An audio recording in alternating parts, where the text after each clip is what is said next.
Vous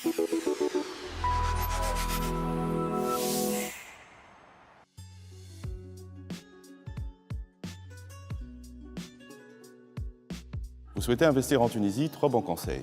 Commencez par bien définir votre investissement. Vous souhaitez un terrain, un appartement, une villa, du neuf, de l'ancien.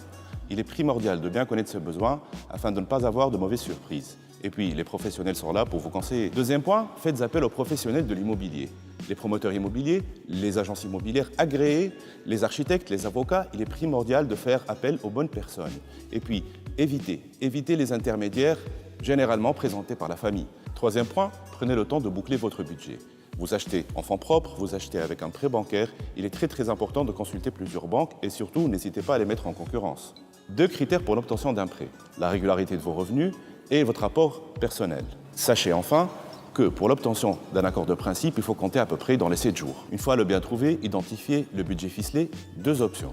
Soit vous passez par la case promesse de vente, soit vous allez directement au contrat de vente. Dans le cas d'une promesse de vente, 4 points essentiels à retenir. Pensez à bien décrire votre bien, la surface, les équipements, les matériaux, et puis n'hésitez pas à demander un plan qui sera annexé à la promesse. Deuxième point, la durée de la promesse de vente. Sachez qu'en Tunisie, elle varie entre 2 et 6 mois. Troisième point, les modalités de paiement.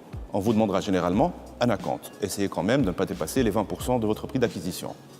Surtout, ne payez jamais en cash. Gardez toujours la preuve de votre versement. Quatrième point, les sanctions. Sachez que si vous ne respectez pas vos engagements, une partie de votre acompte vous sera retenue à titre d'indemnité. Si par contre, c'est le vendeur qui ne respecte pas ses engagements, prévoyez une indemnité de retard ou une indemnité de rupture.